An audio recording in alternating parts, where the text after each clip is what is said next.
So an EAM is really the fundamental building block of any client's asset strategy.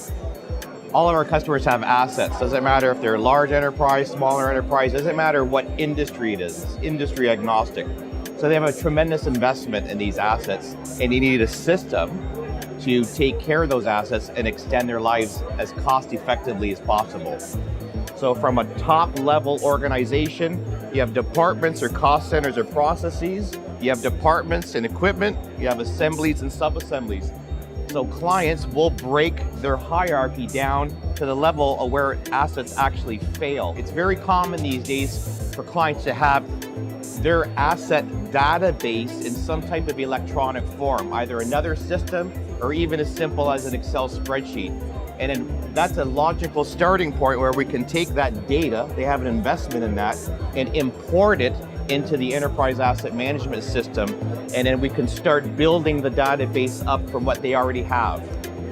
Some of the data that's housed in a robust enterprise asset management system, you have general information, so nameplate detail specifications, OLE canvas, as I get a nice visual, a nice drawing, is what component am I actually interested in? A bill of materials.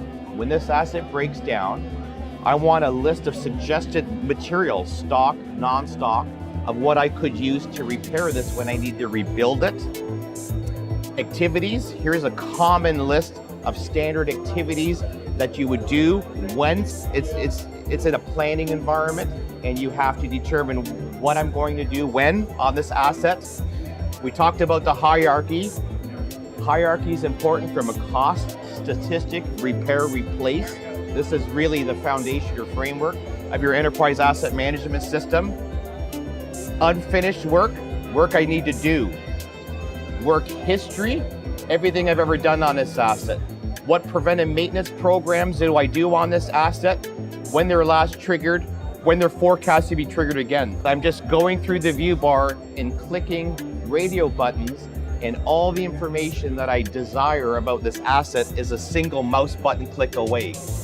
Safety, standard operating procedures, safety text, permit, lockout, tagout, confined space, costs, very much so. What's it costing our customers to keep this asset up and running in our environment, okay? Purchases, anything that I bought and charged to this asset is a list of all the stuff from history, from the entire life cycle of that asset, which I bought and charged to this asset. Statistics, absolutely. That would come from the Wonderware system platform system. You have real life plant data, and those information will get a handshake to the enterprise asset management system to drive reports, trending, initiate new work from system platform. Warranties, right. So your people aren't spending their time and money fixing an asset under an active warranty. It'll flag you and stop you and say, hey, don't fix this, calling this a warranty service call. It's a very typical problem with our customers is, why do I continue to repair and throw money and time and resources at this asset when I wish to simply replacing it? I should be buying a new one instead of trying to extend the life economically feasibly. So in certain industries that the enterprise asset management system exists in, is heavily regulated industries, nuclear power plants, refineries, chemical plants, and states come in and do surprise audits, and they have to be assured that certain PM activities are getting done on certain assets at certain intervals. Otherwise, they get fined.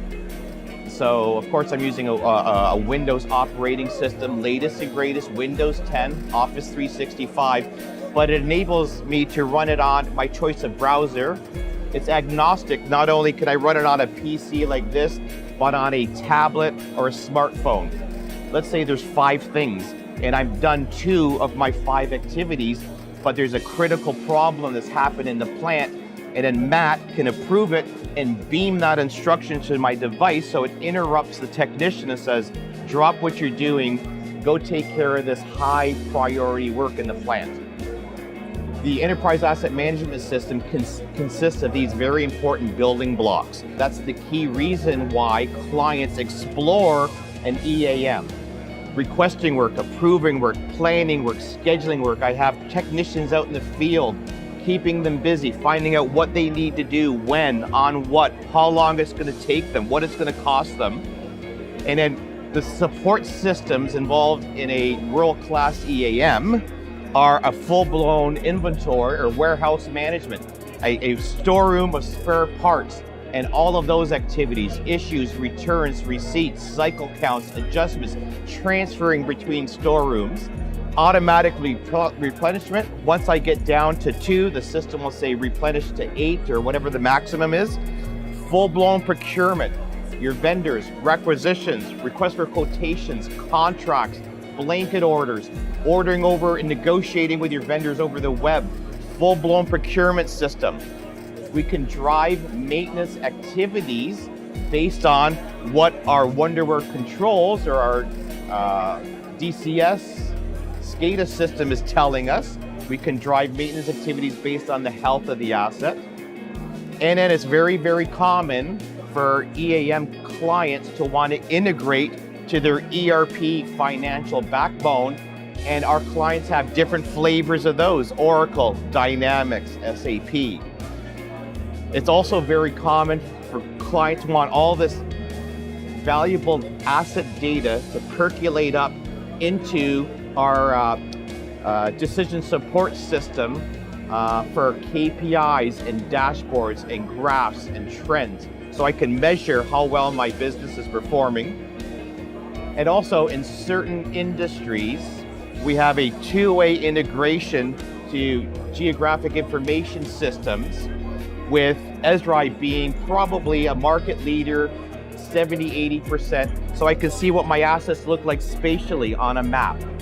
A client, like where I am, over time will have hundreds and hundreds of work orders electronically in a filing cabinet.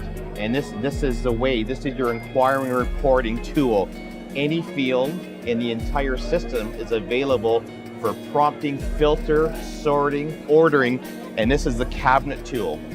It's very, very common for business systems to stumble getting information out, and this is our solution to that problem. You can feed electronic systems getting information out to answer your business questions. That's the hard part of software, and the cabinet is our tool to it. Very open, very flexible, very easy. After you have all your tradespeople working on hundreds and hundreds of work order tasks over the course of a month, right? You would want to really visually, easily monitor the health of your organization. How well am I doing against my budget? What work's being performed in the field? Where are my problems? What are my problem actors? What assets should I be reformulating my strategy on because it's costing me too much money and too many resources to fix and repair?